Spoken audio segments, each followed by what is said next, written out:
अच्छी गेंद नहीं थी, लेग स्टंप के बाहर, और विक्रांत ने बड़ी आसानी से अपनी कलाई का इस्तेमाल किया। 4 रन।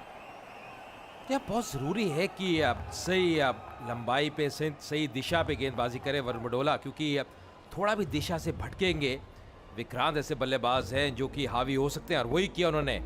कलाइयों का अच्छा प्रयोग देखा कि अब फाइनल का खिलाड़ी सर्कल में है बॉबी डियोल, तो अब गैप में खेला और 4 रन अर्जित करते हुए।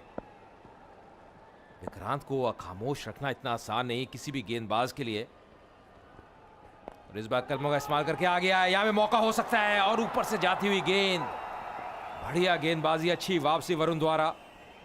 बाल बाल बचे विक्रांत।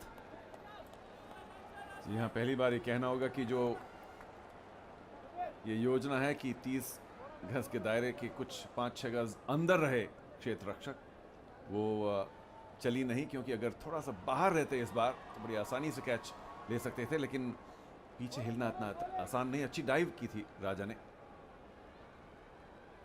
और अगर अब यहाँ पे अब चारों कैच लपक लेते तो एक बहुत बड़ी सफलता होती है मुंबई हीरोज के लिए। फिलहाल अब एक बार फिर पृथ्वी स्ट्राइक पे।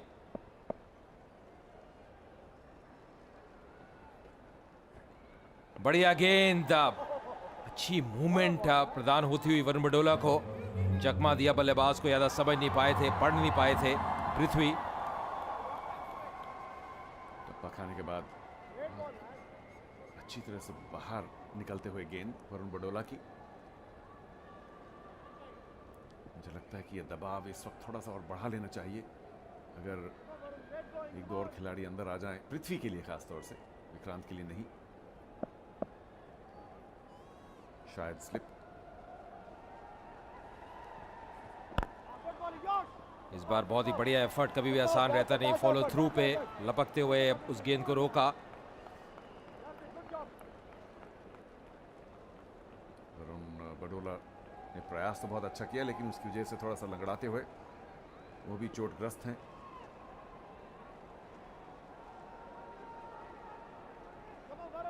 मुंबई हीरोज आज अजय जिस जोश के साथ खेल रहे हैं, कुछ एक अलग ही अंदाज है। एक तो जो उन्होंने 171 रन बनाए, उसके बाद जिस तरह से उसका डिफेंस कर रहे हैं। बिल्कुल सही कहा चारू आपने, और कहीं ना कहीं वो संघर्ष कर रहे हैं। वो जानते हैं कि ये मुकाबला उनके लिए जीतना बहुत ज़रूरी है, ये उनकी होम ग्राउंड है। विकेट ज़रूर अनुकूल है बल्लेबाजी के लिए, पर अब क्योंकि अब दूधिया रोशनी में नहाया हुए स्टेडियम है, बहुत ही बढ़िया वातावरण है, तो अब गेंद थोड़ी सीम भी होगी, मूव भी करेगी। और वरुण बडोला की खासकर अगर बात करें चारू, तो अब जो रिलीज है उनका वो काफ़ी बढ़िया रहता है, जो सीम पोजीशन है। स्लिप रखना बहुत जरूरी। एक बार फिर लेन मिस। 5 ओवर के बाद 38 पे 1।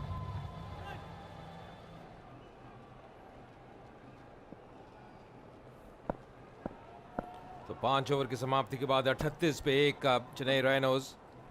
विक्रांत स्ट्राइक पे एक बार फिर अच्छी स्ट्रोक और सीधा फील्डर के हाथ में। 29 पे पहुंच चुके हैं विक्रांत। पृथ्वी को ज़्यादा स्ट्राइक अभी तक मिली नहीं है। 5 पे पृथ्वी, और इस साधारी की बात करें, अब 34 रनों की हो चुकी है इस जोड़ी के बीच। यहाँ से 89 गेंदों में अब 134 रन चाहिए मुकाबला जीतने के लिए राइनर्स को। तो सही है, अब रास्ते पे ज़रूर हैं, पर अब जैसे हम पहले भी चर्चा कर रहे थे, विक्रांत की एक महत्वपूर्ण विकेट रहेगी यहाँ पे मुंबई हीरोज़ के लिए।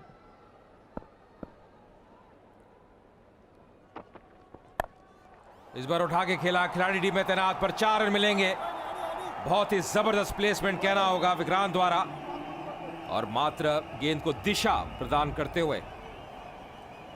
जी 130 रन बनाने हैं सिर्फ 88 गेंदों में, लेकिन जब तक विक्रांत जैसा आकर्षक और आक्रामक बल्लेबाज मैदान में है, तो ऐसा जरूर प्रतीत होता है कि चेन्नई राइनोज ये 130 रन बना पाएंगे। और सुनील शेट्टी सर को अपने हाथ में लेते हुए शायद जानते हैं कि ये विकेट लेना बहुत जरूरी है। पिछले ओवर में वरुण बडोला की गेंद पर एक हाफ चांस जरूर मिली थी, एक लीडिंग एज गया था बैकवर्ड पॉइंट पर, लेकिन बहुत ही मुश्किल अपॉर्चुनिटी।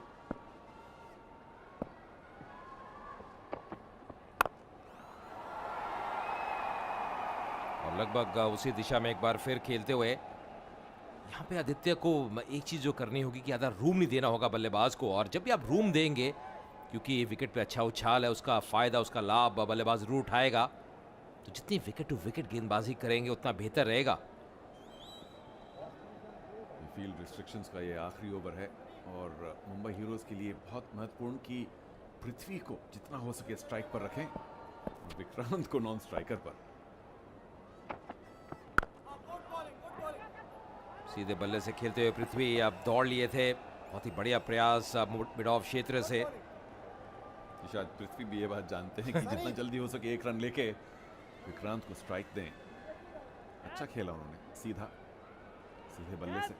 और चारों अपना जो रोल है उसको बहुत बढ़िया बखूबी अंदाज से निभा रहे हैं पृथ्वी, क्योंकि जानते हैं विक्रांत जैसा बल्लेबाज दूसरी तरफ है जो कि आक्रामक शैली में बल्लेबाजी कर सकता है, सारे ही स्ट्रोक्स है उनके पास, तो उनको मात्र स्ट्राइक रोटेट करनी है, खड़े रहना है, बने रहना है क्रीज पे। और ये जो साझेदारी है ये पनप रही है अब चेन्नई राइनोज के लिए। कट करने का प्रयास, बीट किया, वाइड का इशारा एम्पायर का।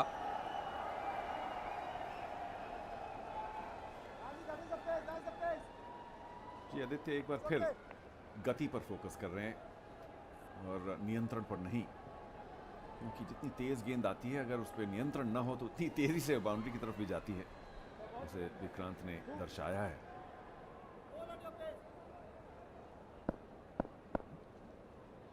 एक खिलाड़ी डीप पॉइंट पे, थर्ड मैन आदित्य के लिए, और बहुत सूझबूझ के साथ बल्लेबाजी कर रहे हैं विक्रांत। भली भांति जानते हैं क्या फील्ड सेटिंग है, इसको कहते हैं तजुर्बा, इसको कहते हैं कि सक्षम टेक्निक। काफी लेट खेलते हुए, जब तक विक्रांत मौजूद हैं ऐसा लगता है कि चेन्नई राइनोज 170-72 रन चेस कर पाएंगे, लेकिन दूसरी ओर से लगता है कि पृथ्वी और जो भी कोई आए वहां जरूर कमी है। हिचकिचाहट, अगर डायरेक्ट थ्रो लगती तो जरूर पृथ्वी मुश्किल में रहते। छठे ओवर की समाप्ति 46 पर 1।